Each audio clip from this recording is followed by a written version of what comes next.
Bienvenue à la suite de cette série de MMM.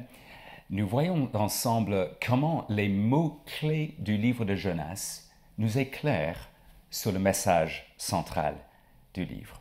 Aujourd'hui, deux termes importants du chapitre 1er qui mettent en valeur le contraste entre Jonas et les marins.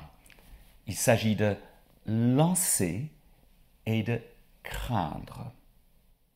Jonas pense pouvoir fuir Dieu, mais Dieu a un projet pour lui qui passe d'abord par une tempête affectant tous les passagers à bord du bateau. Verset 4, Dieu lance un grand vent sur la mer. À titre de réaction, verset 5, les marins ont peur ou craignent. Ils crient chacun son Dieu et ils lancent quelque chose. Ils lancent la cargaison par-dessus bord pour alléger le bateau. Et Jonas, que fait-il entre-temps? Il dort, verset 6. Le capitaine, païen, doit exhorter Jonas, prophète de Dieu, à prier son Dieu. Lorsque Jonas explique qui il est, il déclare craindre Dieu, le Dieu du ciel, qui a fait la mer et la terre, verset 9. La réalité, c'est qu'il est en train de fuir ce Dieu, mais dès que les marins ont compris que c'est ce Dieu-là qui a amené la tempête, ils ont encore plus peur qu'auparavant. Ils craignent encore plus qu'auparavant. Verset 10. Vous connaissez la solution au problème qu'est la tempête, c'est lancer quelque chose d'autre par-dessus bord, ou plutôt quelqu'un, Jonas.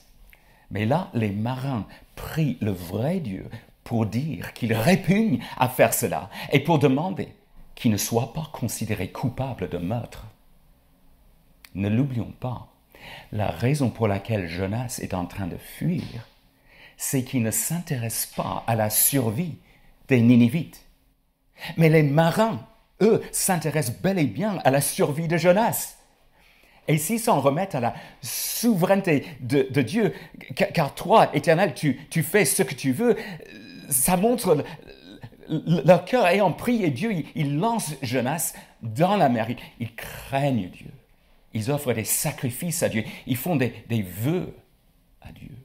Craindre Dieu est une expression qui est employée régulièrement dans l'Ancien Testament pour décrire les personnes qui jouissent d'une bonne relation avec Dieu. Avant la fin de l'épisode rapporté au chapitre 1er, les marins craignent Dieu. Jonas, lui, déclare craindre Dieu, mais pour le moment, l'exemplarité des marins point par point, ne fait que mettre en relief la désobéissance du prophète. Mais, comme les marins l'ont bien compris, Dieu est au ciel et il fait ce qu'il veut, y compris dans la vie de Jonas. Il a une leçon importante à apprendre, à suivre.